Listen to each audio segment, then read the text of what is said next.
Welcome to The Lock Shop with Nielsen and Hustler, powered by Coolbet Canada.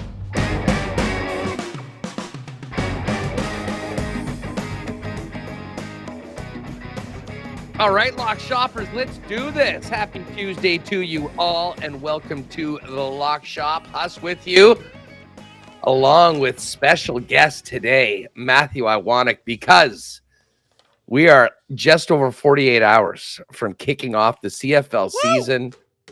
I know Matt had his CFL fantasy draft last night. We've got dominated my draft. Yeah, well, dominated it. Okay, I've got to ask you about that in a minute, but the futures are all up. We've got win totals. We've got props. So we're going to dive into that and pick Matty's brain on how he sees the CFL season going coming up. Of course, we, as always, brought to you by our friends at Coolbet. If you haven't played a Coolbet before, use the promo code LOCKSHOP. When you throw your first deposit down, just in time for CFL kickoff, get you a 100% bonus up to $200 on that first deposit. Matty, it's great to see you and talk to you again. And I can see you're obviously quite fired up. Like, life is good in Edmonton right now. The Oilers are going to the Cup. CFL season starts this weekend, and you just did a CFL fantasy draft. I mean, you're on top of the world right now. The baseball team in town, the Riverhawks, have the home opener on Friday. The Edmonton Stingers are 4-0, looking to go 5-0 tonight. It's the weather is about to really turn sunny as of Wednesday here in Edmonton. And honestly, it's like everything is coming up Edmonton right now. It is fantastic. And also for the Elks, it's not just the start of their season, it's their 75th anniversary season. So there's a lot of celebrations around that. So things are fantastic in the city of Edmonton. And yes, I had my draft yesterday and I crushed it. So listen, I mean, let's get right to it. I know, we always say, oh, no one wants to hear about your fantasy team, except if it's CFL fantasy. And we just did the draft last night. How many teams in the league? Where are you picking? And give us some of the highlights of Team Iwanyk. It's a 4-team league. It's all done via spreadsheets. I had the second pick. You need 1 QB, 3 wide receivers, a running back, a Canadian, a defense, a kicker, and then 5 bench spots. And these boys let me just draft a powerhouse. My wide receiver, running back, and Canadian depth is unmatched. Receiving core, Eugene Lewis, Kenny Lawler, Dominic Rhymes. I've got Justin McInnes from BC. Also then just took a flyer on another BC guy in Stanley Berryhill III. Running backs, I got Kevin Brown. I got Kadeem Carey. But with my second overall pick, he didn't go number 1. I don't know why. Brady Oliveira. And I get to put him in my Canadian spot, not my running back spot.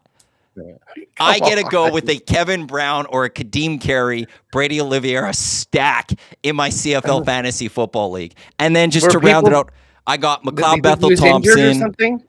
No, the first guy thinks Vernon Adams is the guy to go with. And you could have got him in the second round. You could have got him in the third. You're going to leave me Brady Oliveira at number 2? Please. Like Geno Lewis and Kenny Lawler. Like, that's just ridiculous talent right at the top. The boys were useless, and the Sacramento Gold Miners we're on our track to win our 4th title now. Is LTE in this league? Yeah, he's the Memphis Mad Dogs.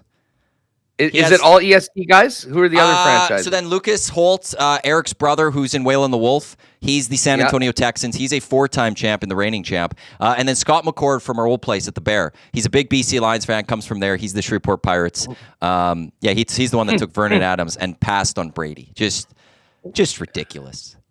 That's tough. That's tough. I love the fact that you guys are doing CFL fantasy. And you know what I'm hoping? Pardon me? 9th season. We drafted for the 9th season. You know what they do? They need to get you guys as consultants. And again, we can stick it to TSN right now. None of us work there anymore. Nope. Like, their ability to put together anything remotely close to a legit fantasy option on a weekly basis has been so underwhelming year after year after year. Like, we do DraftKings contests every week for WST, and they're fun. Basically, sometimes early on in the season there's some good buys. You can kind of see some undervalued players, but whether it be the league or TSN, and they get big money to sponsor this stuff, they need someone that knows something about the Canadian Football League and fantasy putting that together. I'll just leave it at that, and we'll see. Maybe this year they've got something that improves us. We will get to the CFL in a bit, and that'll sort of be the big focus. By the way, shout out to everybody in chat. So many of the regulars in the house today. Great to see you all. And yes, for those of you in Edmonton, everyone just living on a prayer right now, going into the weekend and the big game on Saturday. I guess the Elks open earlier on Saturday, right? I was just thinking about what Saturday is going to be like in Edmonton for folks going in, getting a little tailgating in. What is it, a 3 or a 2 o'clock start for the Elks? 2 o'clock locally, 3 o'clock Winnipeg time. It initially was a 5 o'clock start, but Stanley Cup's at 6. So they've bumped that up to 2 o'clock. So plenty of time. CFL game goes anywhere between 2.5, 3 hours. Done by 5. A lot of time to go somewhere else and get ready for the Oilers game. The tailgating around Commonwealth this year is actually 3 hours ahead of the game. So tailgating is going to start as early as 11 o'clock. So you could get tailgating at 11. Take that into an Elks game, taking on the Riders, which is just always going to be a fun game. There'll be a lot of Riders fans there too. That takes you into an Oilers Stanley Cup Game 1, and either you're celebrating Game 1 victory or you're drinking a little bit of Soros to end your Saturday night, and it's supposed to be like 24 degrees in the city of Edmonton. Oh, my God. Listen, that is what it's all about. Bring it on. Listen, before we kind of dive into, I do want to talk Oilers for a little bit with you. Where I mean, we know the vibes are high, the confidence level. I mean, this is going to be another step up against a hell of a hockey team. I will suggest that the Game 6 game plan of being outshot by 25 probably not going to work in a 7-game series against the Panthers. But this team has found a way in a bunch of different circumstances where it didn't look good. Down 3-2 against the Canucks, down 2-1 and down 2 goals in Game 4 against the Dallas Stars, and they're here. I mean, I know no one's complaining about the way they got there.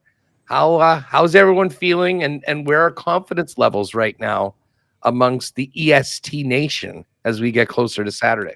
After wins, after 3 straight against the Dallas Stars, I don't think anyone's going into this series worried. I also don't think anyone is looking at the Panthers and taking them lightly.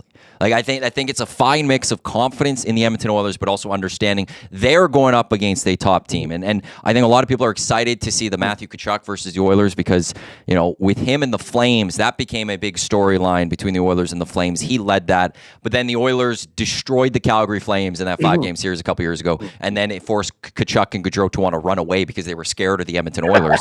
And now, of course, Tkachuk has a chance to go for the Stanley Cup final, and it's up against the Edmonton Oilers. You just can't get away from them. But, you know, Paul Maurice was saying yesterday that, you know, how he's grown even from last year to this year. So it's going to be fascinating to see how that plays. But I think for Oiler fans, there is a confidence. Like, yeah, you're not winning a game with only 10 shots against the Florida Panthers. That's not going to be a way to go win the Stanley Cup. But I think the 2 confidence factors I think Oiler fans have is that Stuart Skinner, since he got pulled and then came back in the lineup, he's got a .919 save percentage in games 6 and 7 against the Canucks, as well as in the 6-game series against the Dallas Stars. He's got a .919 save percentage. So there's a goalie that is what people expected from the Oilers this year, and Stuart Skinner's. They could go win a cup with Skinner. And then also there's a legacy thing here. Like Connor and Leon, they're playing for their status all time. 100%. And that now I think really comes into those 2 guys. If there are 2 guys that are just maybe going to go off because they're only 4 wins away from getting what they need, it's those 2 guys. You wouldn't bet against that. And Oiler fans, when you're sitting there going, we got those 2 guys. As good as Tkachuk has been over the last number of years, and especially the last 2 years with the Panthers, as good as Bobrovsky has maybe played, as good as Barkov is, the Oilers still have the 2 best players in this series. And we might see them go play unreal hockey because they are now going for that legacy piece. And that, I think, is giving ESTers and the Nasties all a lot of confidence as we get set for this Stanley Cup playoffs, is that, yeah, Connor and Liam, they're playing for that ring because they need one. If you want to, especially Connor, if you want to be better than Sidney Crosby at the very least, he may be more talented, but you want to be considered better, you need at least 1 ring. You may not get here again. You never know. I think we're going to see them just go off to go get that ring. Speaking of going off, there's two things I need to get to with you. Oiler related, but off the ice. First off, in the hangout the last 2 days, what percentage of conversation has revolved around a certain fan at the watch party on Game 5? Actually, I didn't talk about it either 2 days. I completely haven't even gotten into that. And I do know on Twitter, it's being praised as the turning point a little bit for the Edmonton Oilers. And well, we talked about it yesterday. If the Oilers win, does she get a ring?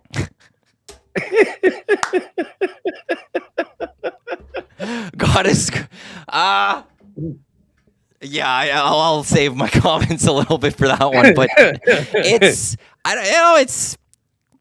it's out there, I guess. Yeah, it's now allowed on Twitter, apparently. Like, it's fully allowed on Twitter as of their rules today. That stuff is now fully accessible. Porn's allowed. So. Well, wasn't it already? I mean... Well, but now they've put it in their rules that it's completely just acceptable. So get used to seeing a lot more of that. West. It's been the Wild West on these X streets for a while, so I can't believe... Now, has this person, this famous fan... Is this public? Like, does everyone know who she is now? No or idea. This has just basically been quiet? It completely quiet. At least maybe for me. Maybe I'm not following the right circles. Well, no, but yeah. No idea who this is. There isn't like hey, here's the OnlyFans of this person. Go check it out or anything like that. That is where I was going. I mean, huge bag fumbling. Because there was 7 figures to be made on OF. Oh, just the weekend alone. If that was did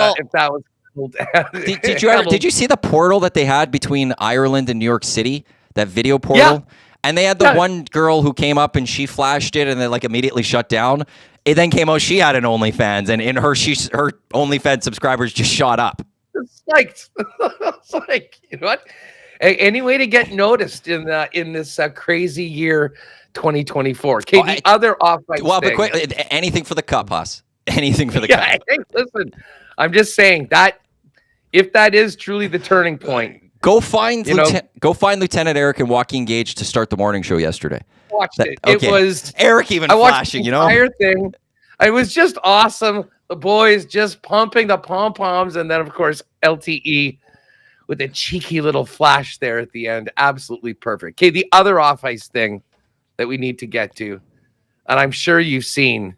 Oh, yeah. This video of the captain, the greatest player in the world, still wearing his superstitious lucky suit after the game, popping by the vendor, or whatever you guys call them in Alberta, beer stores. Liquor store.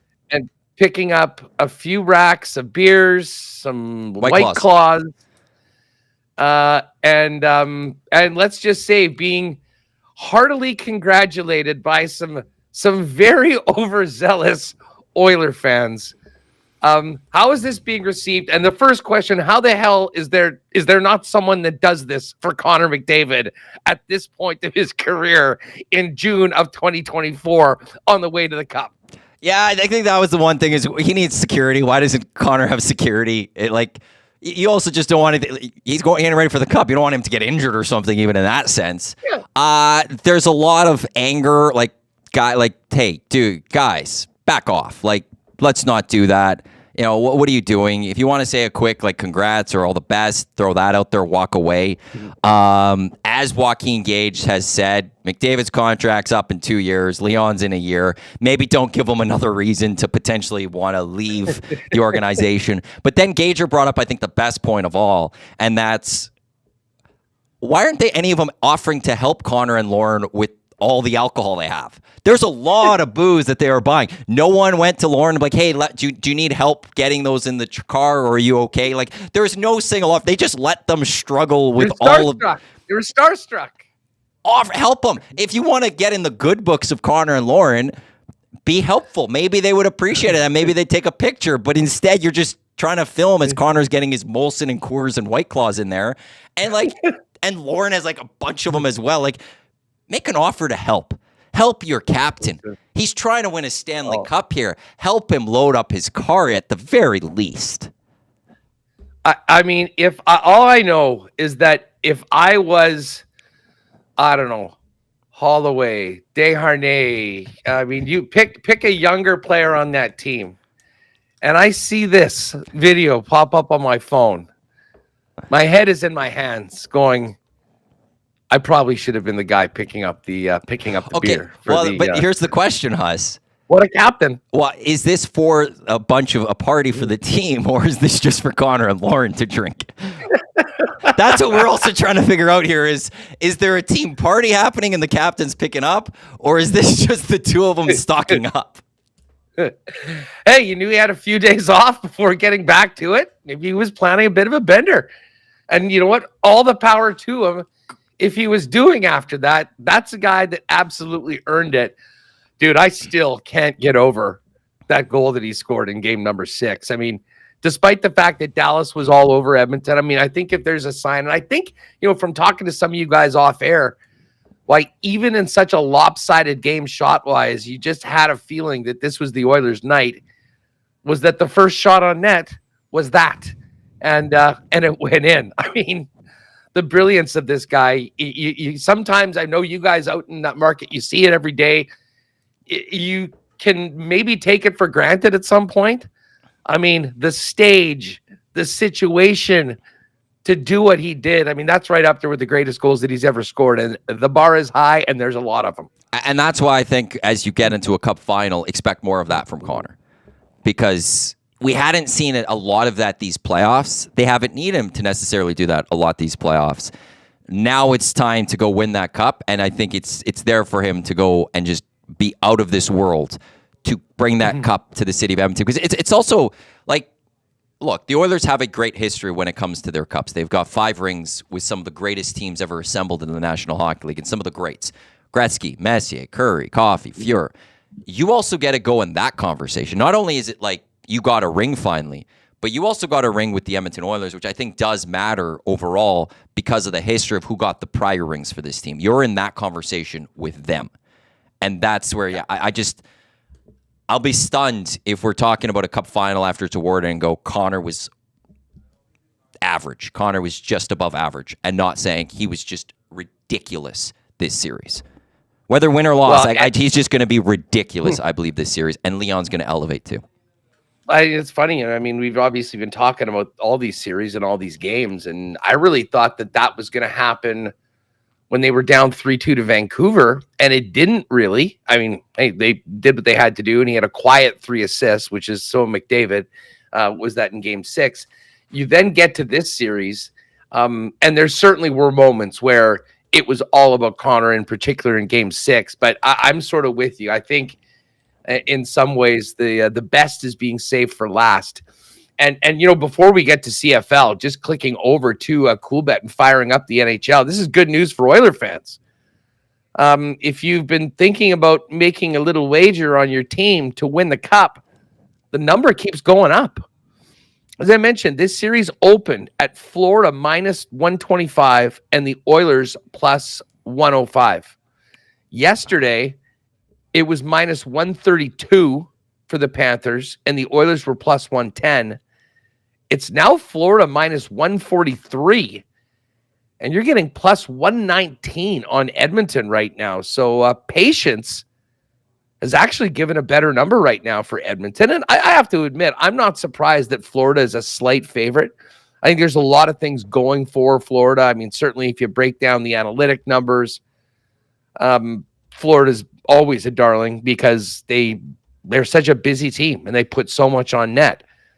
The way Stuart Skinner's playing, though, I mean, to me, that has to be outside of having Connor McDavid on your team, the turnaround that Skinner showed in that Dallas series. And I can speak for fans, for bettors, but I think for the guys in that room, Matt, that is the number one thing that really gives them the confidence. Because listen, you can't win if your goalie's not on. Not at this point against this level of competition. The Stuart Skinner prior to Chris Knobloch putting him in, sitting him down and going to Cal Pickard, they're not winning the Stanley Cup with that. The Stuart Skinner that has come in since Game 6 of the Vancouver series and throughout this Dallas series, that's as good of a goalie as you get. He outplayed Jake Ottinger in that series against the Dallas Stars. Oh, yeah. He's, if you just look at the numbers, he's right there with Bobrovsky through the conference finals in terms of play, both going up against very good teams. He is now that goalie that Ken Holland, the Oilers, and the fan base thought he could maybe be. Could this guy, is he a goalie that could win you a Stanley Cup? And based on what we've seen through the last 8 games that he's played in the playoffs and in the most important games of these playoffs for the Oilers, he has proven and shown that he can be that guy. So, going into the Dallas series, there was, I think, some questions still about Stuart Skinner. Going into the Cup final, I think those questions are quieted right now because of how well he played in this series. And you're looking at it's probably a slight edge still to Bobrovsky. I think you got to give respect to his history and what he's done and, got there last year. But it's not a major advantage for the Florida Panthers in this one. And right there for the players, they know that they turn the puck over.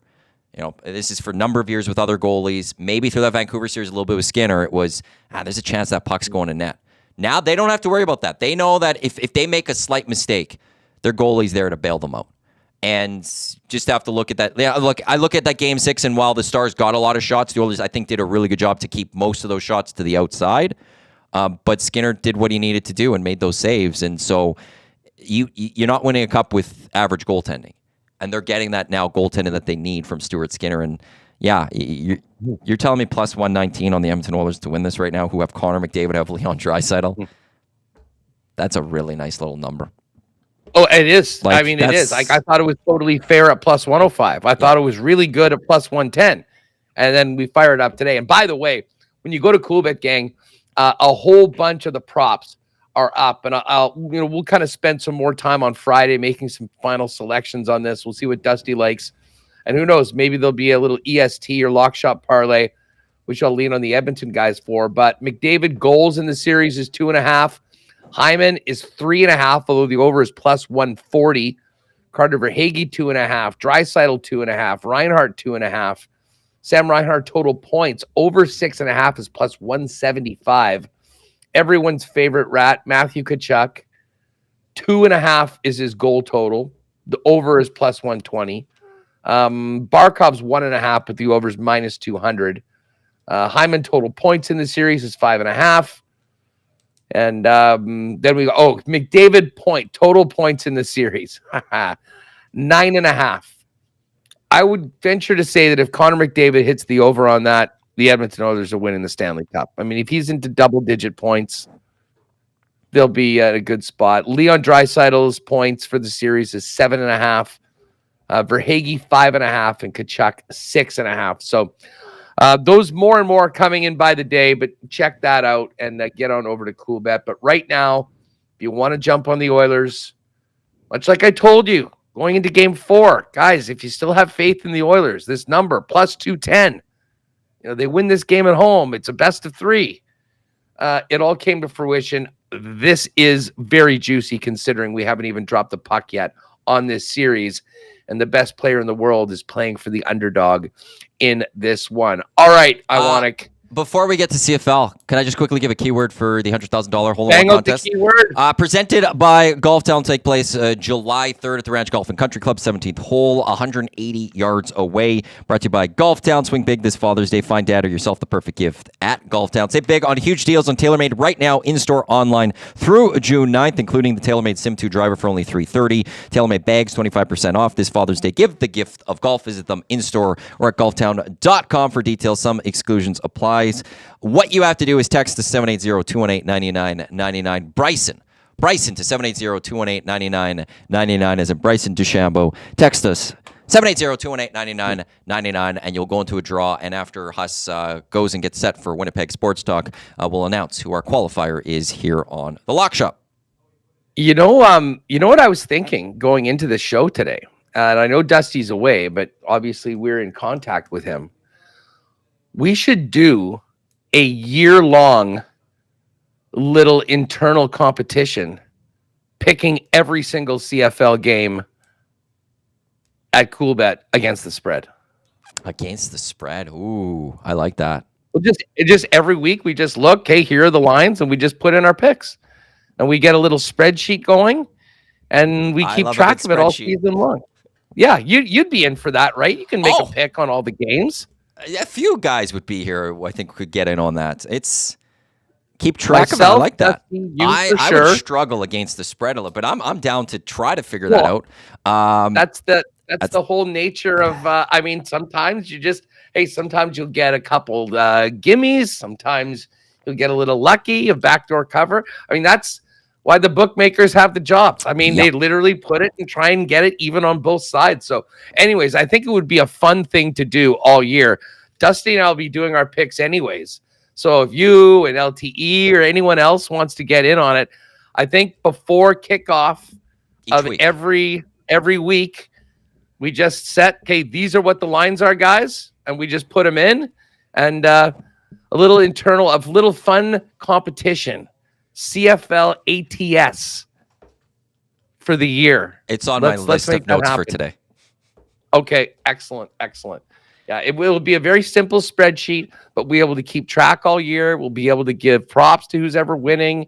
It'll give us a little more. Maybe we even think about some sort of, not wager or prize that the winner of the year-long competition receives. Just quickly on that, little bit of line movement for the opening games. Bombers are up to 7-point favorites in this game against Montreal. The money line is now minus 333.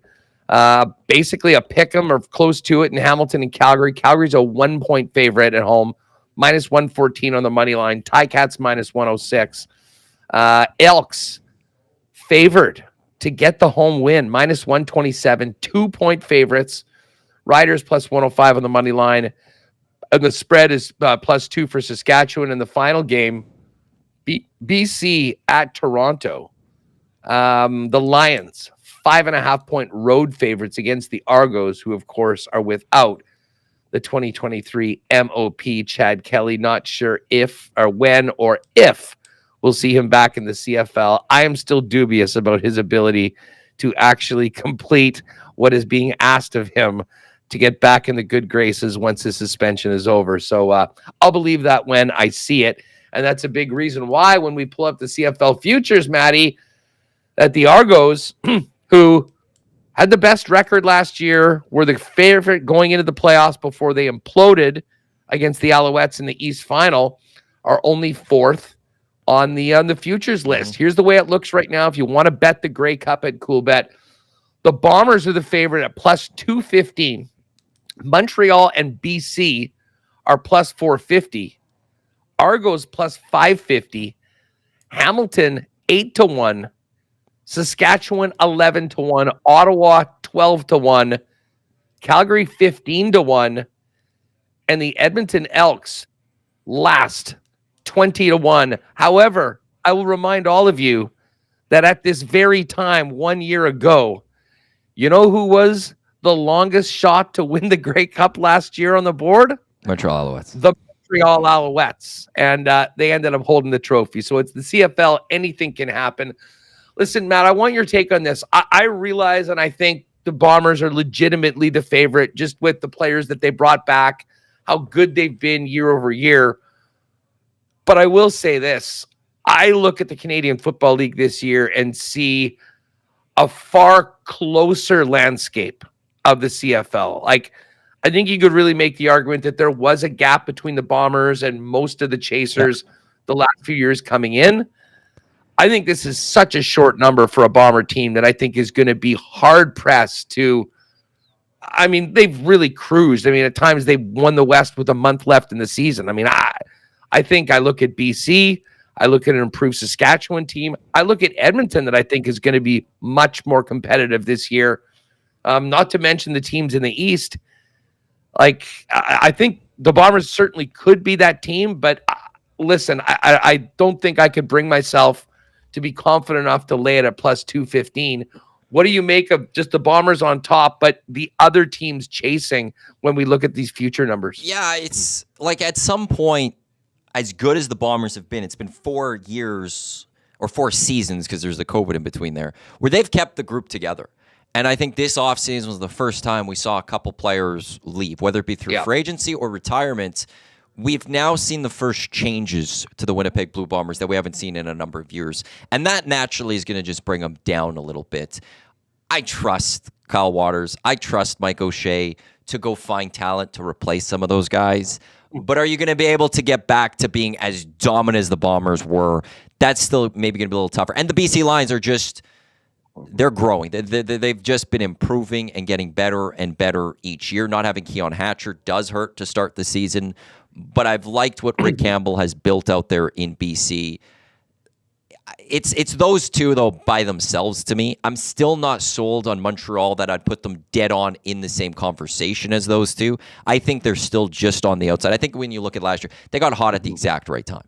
Like, their entire season, they lost every regular season game to the Bombers, the Lions, and the Argos, but was undefeated against everyone else.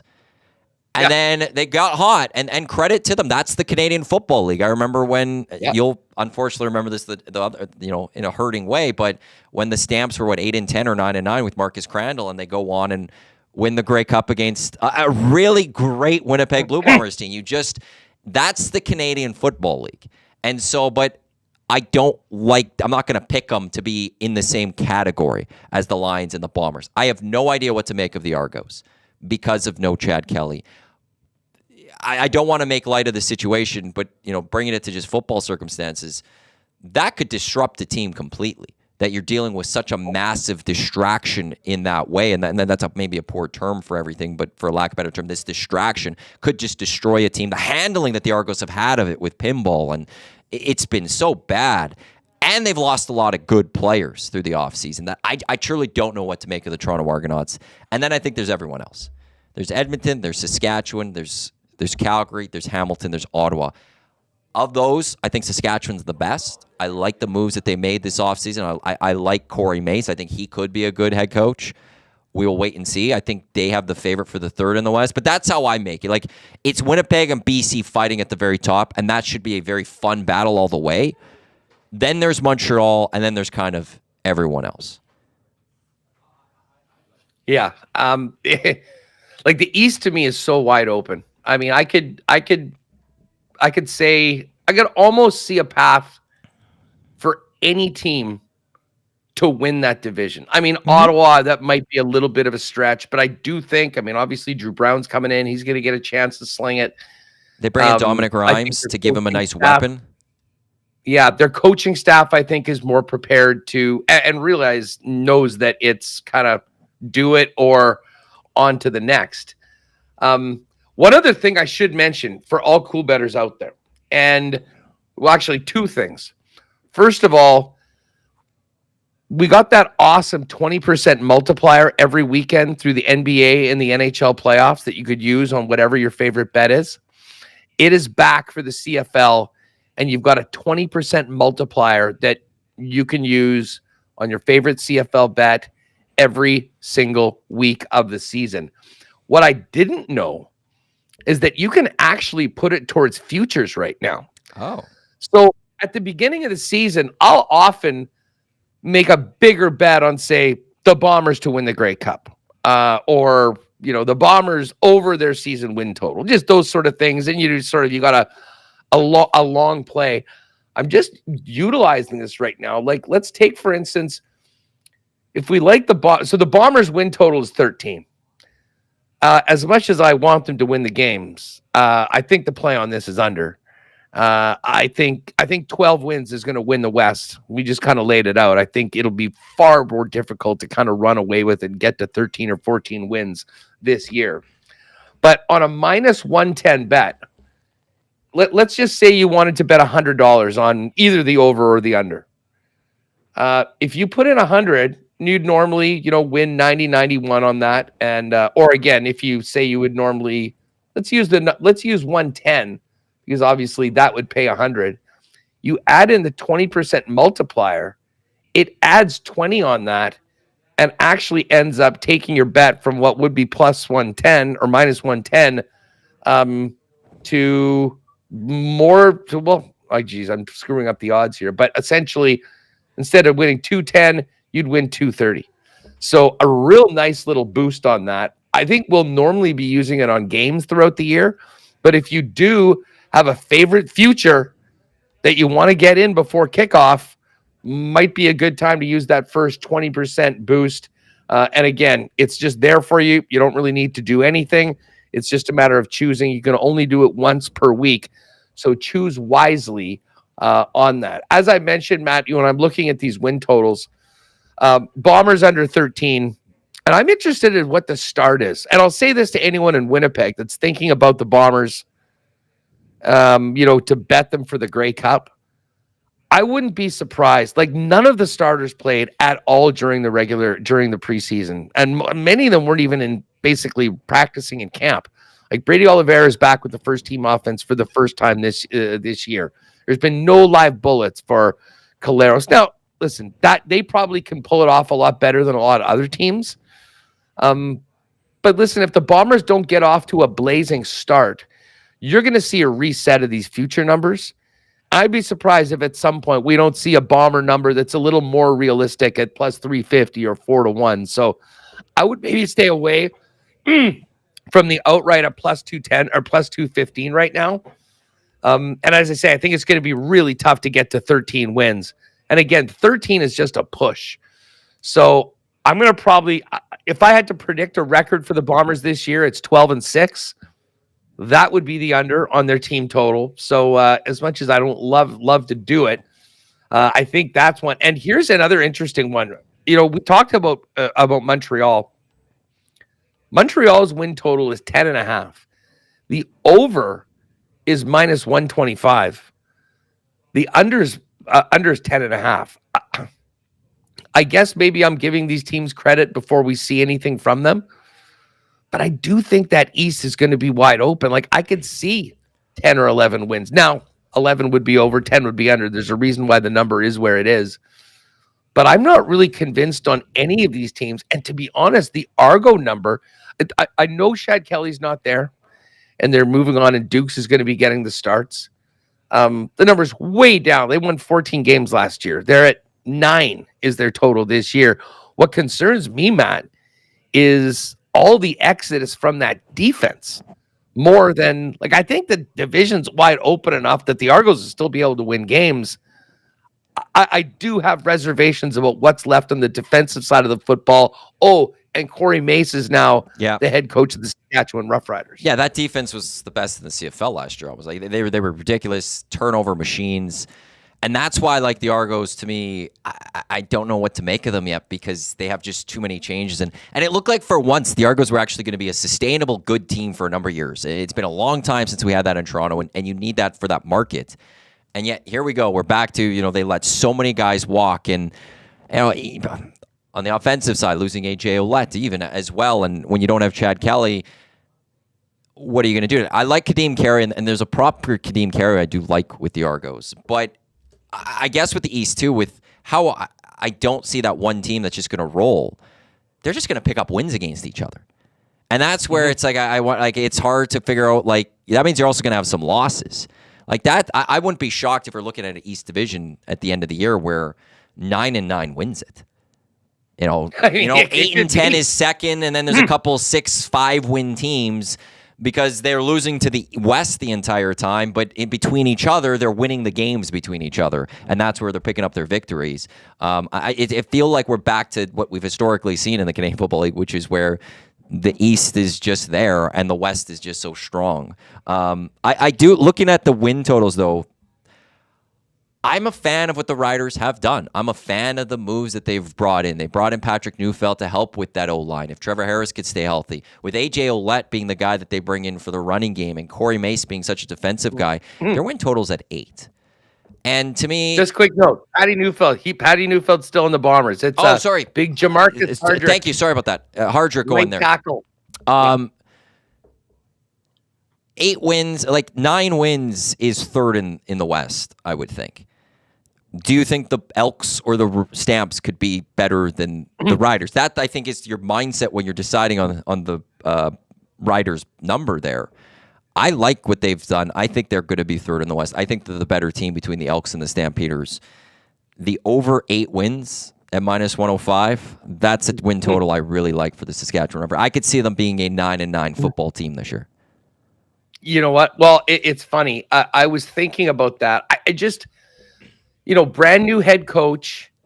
I do think that it might take a little bit of time for them to get. And listen, Trevor Harris has got to stay healthy. I mean, if you really want to do the autopsy of what happened to the Riders last year, they lost their number one quarterback and Mason Fine, and the other guys, Dolegala, and the guys that they put in just weren't that good. And for the second year in a row, they basically lost out for the final 2 months of the season. Here's the start of the season for the Riders, by the way, though. It's Elks, Hamilton, Toronto. Like 3-1 is a very much possible, I think, there for the Riders. And at that point now, you're looking for 6 more wins the rest of the way to get that over. Yeah, well, the only thing is those wins I don't think are guaranteed. And if there is some growing pains right out of the gate of a new regime and they don't get those wins, all of a sudden the path to getting those wins, like I'm with you, that first month of the season, if you're talking win totals, crucial for the Saskatchewan Roughriders. But I'll tell you what, like I'm looking at this 6.5 number for the Elks, and I'm hammering the over on this. Okay, you want to know something about this? So a couple weeks ago on the Hangout, Jay Mill and Glue Guy was on, and we were talking about the Elks win total. He says, "What do we think they're gonna get this year?" And we're thinking like, man, it could be 8, 9. He was thinking maybe even 10 wins. So we go on Coolbet, we look at the number, and it was 6.5. And he's like, "I'm hammering this," and a bunch of listeners hammered it. It was minus 110 at the time. And then that afternoon, I went to go look at it. It was already minus 125. Now it's sitting at minus 133. You could blame Jay for changing that number on you. Jay, VR Montenegro, and a couple of our listeners, they immediately changed the number on that one with betting that a couple of weeks ago. So apologies on behalf of them to you guys. It would not be the first time that the Lock Shop or EST has had a large role in moving a line over at coolbet.com. Yeah, listen, I mean, I'd hold my nose at the minus 133, but I think that this is a 7-8 win team for sure. And here's the thing. I know, we talked the last time we got into this about the logic of signing MBT and what about Trey Ford and, and like kind of looking ahead to the future. The future for the Elks is right now. They need to be as competitive as they possibly can. They need to win games. They need to earn back the trust, the interest, the confidence of an incredible football fan base there in Northern Alberta. And the pressure's on for Chris Jones and everybody involved. And the fact that they have 2 options at quarterback, if somebody goes down, the season isn't just nuked, I think is really, really important. And man, I don't need to tell you. I mean, you've been doing post-game for this team. I mean, you follow them so closely. The amount of ways that they found to lose over the past few years, to be honest, Matt, it reminds me of the Bombers before the turnaround. I mean, if you recall, Mike O'Shea was, I think, 12-24 in his first 2 years as the head coach of the Bombers. I know there's talk of getting rid of him from around the CFL. Absolutely. Absolutely. I mean, there was so much pressure on that team to advance, to be a playoff team. And then it was just step by step by step. They made the playoffs the first year, lost. They made the playoffs the next year, won a game, then lost in the Western Final. Then they make the move. They win the Grey Cup. And listen, the rest is history. But there was a time where the Bombers just found a way to come up small at a key moment and lose by the slimmest of margins. This goes all the way back to the opener last year against the Riders for the Elks. And I think that really put a bit of a cloud. Like if they can come out of the gate with a win at home against Saskatchewan, I mean, I think we're talking about those 2 teams, frankly, battling for that 3rd playoff spot in the West. And we could be looking back at opening day, come week 20 or week 21, talking about what a big win that was for either team right now.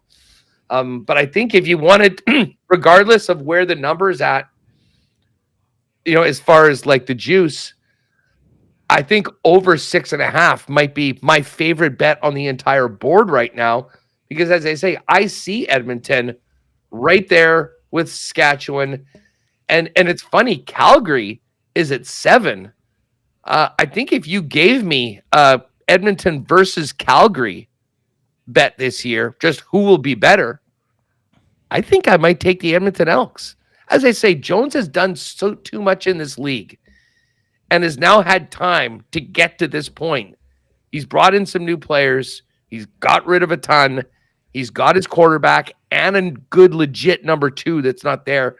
I mean, listen, I might go on the board. We'll see whether they have a playoff number, although it's very similar to the win total. I mean, to come in, but I think the Elks could very well be playing, dare I say it, game 19 of this year, Matty Iwanyk. I know that sounds crazy. No, it doesn't. I think there's some people that would love to hear that. I know there's some people that maybe agree with you. I'm kind of a little more on the flip side. The worry I have is that Chris Jones, you're right, they have to win now. And he GM'd this offseason trying to win now. And the last time I saw a general manager in this city try to win now and make some moves was Peter Chiarelli trading for Alex Petrovich and Brandon Manning. And then, the team signed Mikko Koskinen to this deal. And he then ended up getting fired, and it was just a tire fire. That sometimes when the GM is doing something for their job, it could be the worst moves.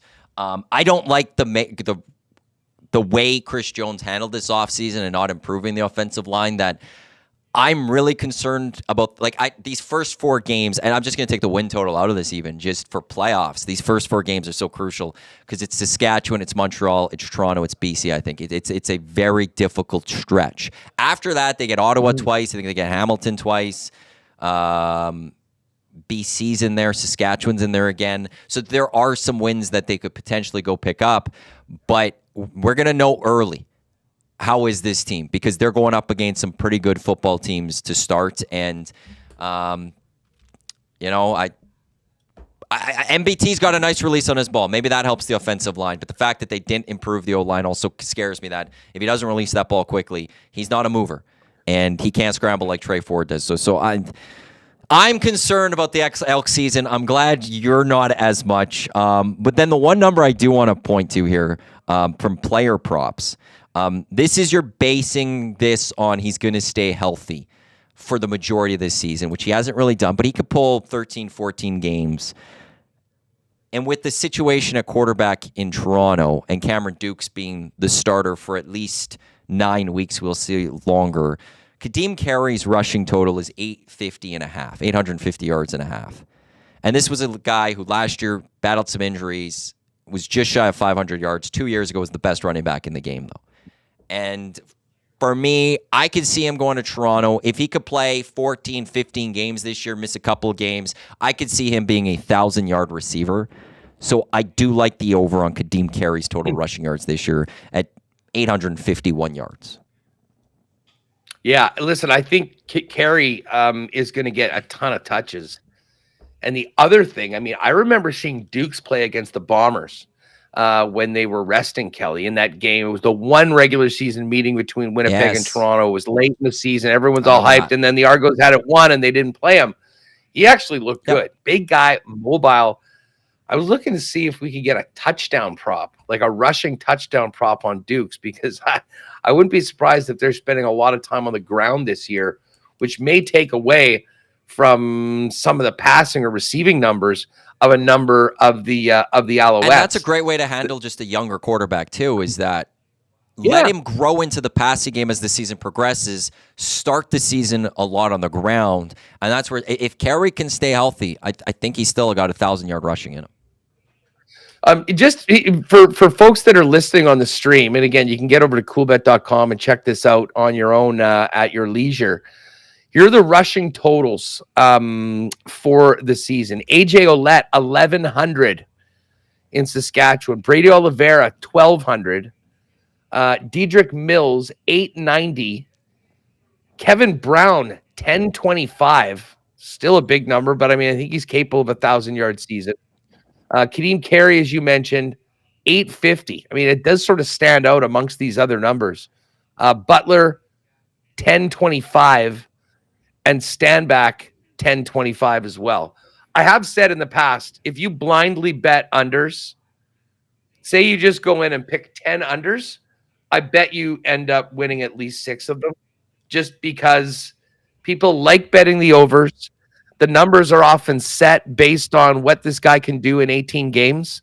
And we all know that not everyone plays the entire 18 games. There's probably an edge on unders in general on player props. So that's something for everybody to continue. We'll probably I'll get in and I'm going to send a message to Dusty We'll have some of our favorite player props of the year on Thursday's show before CFL kickoff. And then meantime, Maddie, you can work on that spreadsheet and let's get a little inter-office competition of the of us picking the Coolbet lines each and every week. Oh, and a quick note for CFL fans in Winnipeg.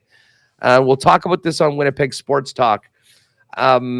We are doing a contest with the guys at Coolbet for a couple spots on the Crew Labor Day bus tour going to Saskatchewan from Winnipeg, which is always the most wild weekend of the year. I'm hosting one of the buses. We've got a couple spots on it, hotel, tickets, transport, all included, and some other goodies as well. So listen to WST. Towards the end of the show, we go through the Coolbet lines every day. We'll tweet this out as well. But anyone in and around our area that's betting on Coolbet on the CFL, you'll be able to just screen cap your bet slip, send it in. We'll enter you to qualify. We'll be picking qualifiers throughout June, throughout July, and then in early August, we will have our final draw for the winner. And you'll win a couple of seats on the bus to grab a friend and join us for what should be an awesome weekend in Regina. So details to come on that on Winnipeg Sports Talk very soon. Maddie, always a pleasure. Start looking at those lines, getting your picks ready for week number 1. 2 days away. Maybe we can go through those on Thursday's show as well, because that is when it starts. But see who else wants to join us, and let's make that happen. And I know you've got a good spreadsheet to keep track of it. I do it with my draft, CFL fantasy all the time. What's up on WSD? You know, we've got former Oiler Brendan Perlini actually joined us. We had a long, extensive conversation with him on a whole bunch of stuff. We asked him, hey, should someone not have been getting the beer from McDavid? What's up with that? Anyways, real interesting dude. He's doing a bunch of stuff on YouTube. So he's going to come on. Mike McIntyre. And we're also going to get the latest from Bomber Practice with Darren Bombing. So big show coming up in about 5 over at Winnipeg Sports Talk. Would love to see you there. Maddie, thanks so much for doing this. And let's get our picks going. Everyone's tied 0-0. 4 chances for winners starting Thursday right here in the Peg. 2 days away. And say hi to Darren. I love Darren Bombing. Thanks, Huss. We'll talk with you later. Enjoy the show. Take it easy, guys. Winnipeg Sports Talk coming up just 3 minutes time for more Huss.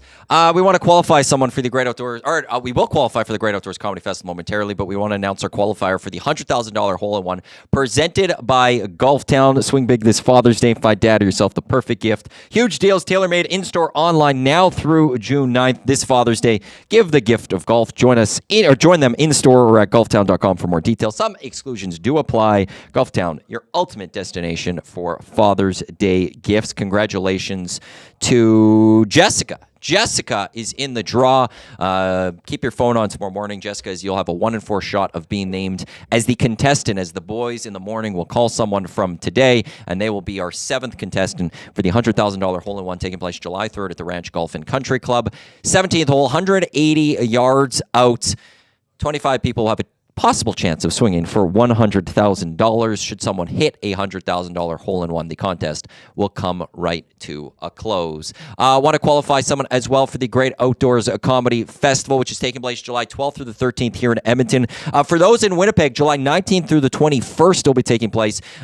Features Tom Segura, Bill Burr, Nate Bergazzi. Check out tickets, greatoutdoorscomedyfestival.com, as well as here in Edmonton. If you still want tickets to the Great Outdoors Comedy Festival, check it out. Friday, completely sold out with Andrew Schultz and Shane Gillis. We're qualifying for the Saturday with Kevin Hart, and Sunday has Burt Kreischer and Whitney Cummings. Alleycat, the official beer of the Great Outdoors Comedy Festival here in Edmonton, so a chance to have a 6 o'clocker lager at Kingsman while having some great laughs. Alleycat also just dropping off a flat of 6 o'clocker lager for the boys here at EST, as well as a flat of, I think, just a bunch of their other drinks as well. If you want to get into the draw for the VIP table to the Saturday show with Kevin Hart, text us LAUGH to 780-218-9999, and you will go into a draw, which will give away June 14th.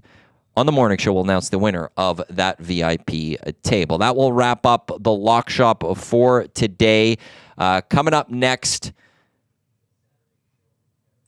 it will be two guys and a goalie, two Mats and a goalie edition of Two Guys and a Goalie, presented by GS Construction, as myself, Joaquin Gage, Matt Cassin. We'll talk a lot more Edmonton Oilers, and we'll do a little bit of F1 talk here on EdmontonSportsTalk.com, on TuneIn, on iHeartRadio, as well as those watching on YouTube. That is in just a few minutes. I just got to make sure I got the proper extra here. I think I do. Don't go anywhere. Two Guys and a Goalie coming up in just a few minutes.